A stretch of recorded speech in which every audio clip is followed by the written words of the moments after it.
Before we get very far into our next story, we do have a warning for you tonight. What you're about to see and hear may not be suitable for children. Tonight, take a walk in their world. Conspicuous news, connecting the dots between the lines.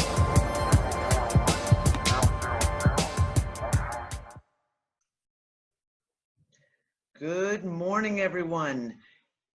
This is Danny from Removing the Shackles and Conspicuous News. So, it's been an interesting evening, and yesterday was an interesting day, solar activity-wise. Anyone watching the One People Roundtable report last night will know that I came, after losing my internet, I came screaming back in at around 1:45 in the morning to say, hey, guess what? We just had an X-class solar flare that wasn't showing up on some of the common websites yet. And I said that I'd come back this morning and I would do an update.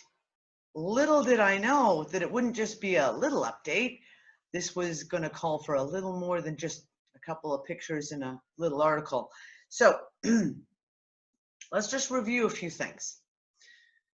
Yesterday, after an extremely long quiet period, Sol, our lovely sun, decided to blow up quite a few flares. Between 9:42 in the morning and yesterday evening, we had 4 MClass flares coming from 2 different spots. And I was like, oh, well, that's kind of interesting. Oh, look, we've got some major solar activity. And I kept an eye on it, but I was pretty busy getting prepared for last night's roundtable show. So, you know, I couldn't kind of focus on it the way I wanted to. Then, like I said, at the very end of the roundtable show at about, 1:30 in the morning, I lost my internet. And rebooting up my internet, I discovered, oh, look, we've had an X2.7 flare with an accompanying CME.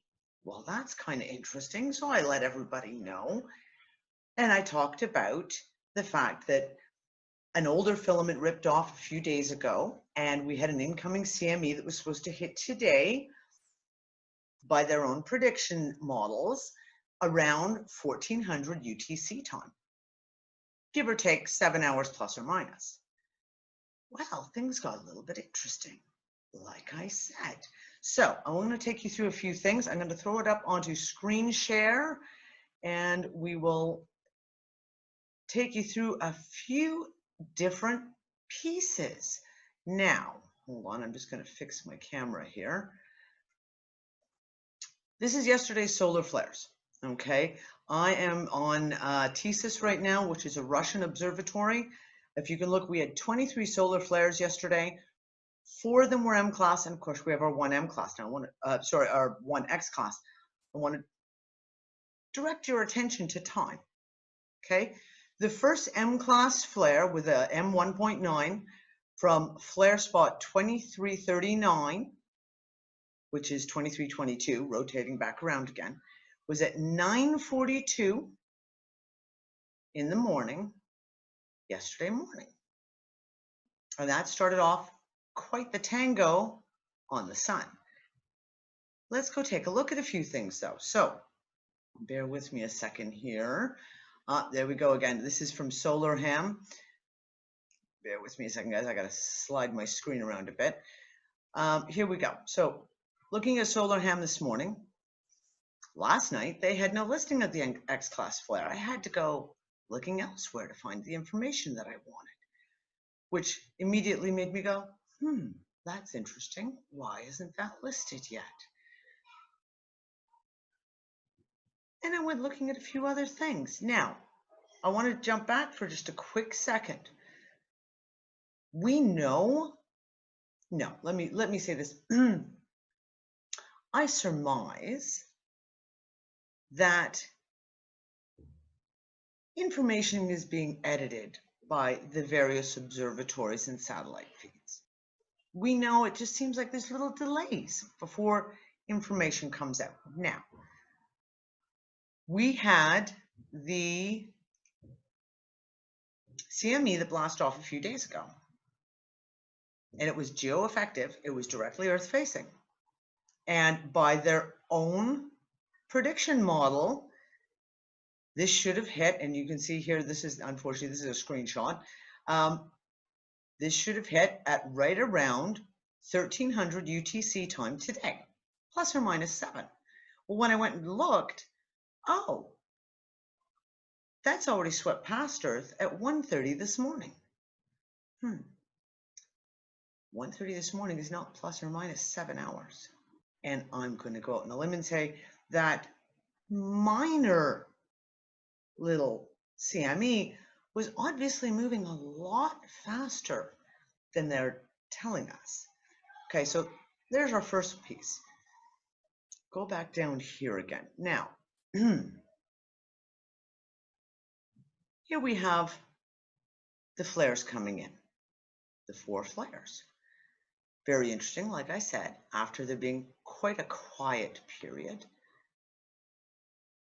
But now I'm going to show you the little piece of information that came up that made me say, oh, wait a second. Over here, hold on. Oh, sorry guys, I have to fight with my little screen that you guys can't see. Here we go. CERN. CERN, look at this. Yesterday, CERN had its first particle collision in over 2 years since the last time they ran. Now, I like the fact that they talk about low energy collisions tune the LHC experiments. Tune, which is one of the things I've been talking about when I've been talking about CERN, is when I'm watching the graphs and the feeds come in, it seems very clear to me that they are tuning it. They're pitching their resonances, finding the right frequencies between the two beams. Well, yesterday, they had their first collision. Oh, at about 9:30 this morning, the Large Hadron Collider started up after 2 years of maintenance and repairs, and the accelerator delivered a proton-proton collisions at 9:30 in the morning.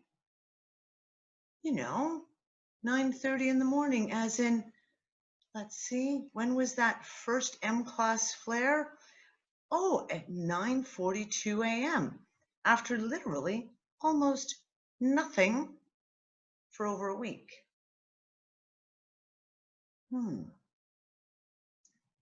Interesting. So now we've got CERN actually starting their collisions. And we have a very active sun. And we have a very active Earth. Earthquakes, volcanoes everywhere. Now, as I discussed last night on the round table, it's the chicken and the egg question, isn't it? Is it activities on the Earth affecting the sun or vice versa? I don't know. But as I always say, I don't believe in coincidence.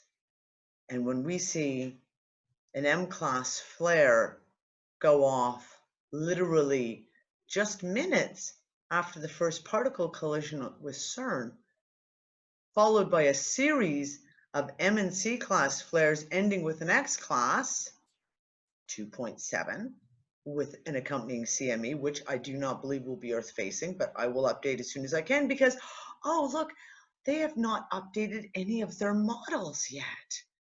Okay, look, here's the solar wind prediction model.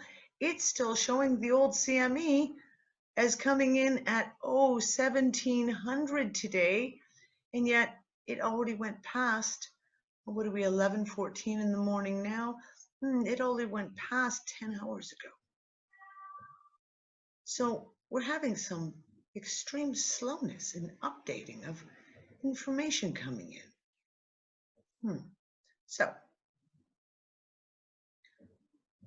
I wanted to put this out. we have a lot going on, and it's time everyone needs to be very, very aware of what's going on around us. Not just in the physicality, but energetically, there's been a lot of very strange stuff going on. As Lisa and I discussed on the roundtable last night, interesting things happened Sunday, Monday, Tuesday, and it looks like it's continuing today again. Now, as far as CERN is at this moment, let's go over here. They dumped both beams. Both beams were dumped at approximately 3 o'clock yesterday afternoon, and we have, hold on, pull up the dashboard. We have 0 activity at this moment in CERN, which makes me go, 0 activity. Why have they dumped everything? Is there perhaps a reason? Is the sun perhaps maybe a little too active now? Don't know. But in any case, as I always say, be prepared, be aware, and keep your eye on the ball. We have a lot of stuff going on right now. And I'll keep everyone as updated as I possibly can. Just like I said, be aware. And that's it for now. I will see you all, everyone, later on tonight for Transpicuous News. Good night, everyone.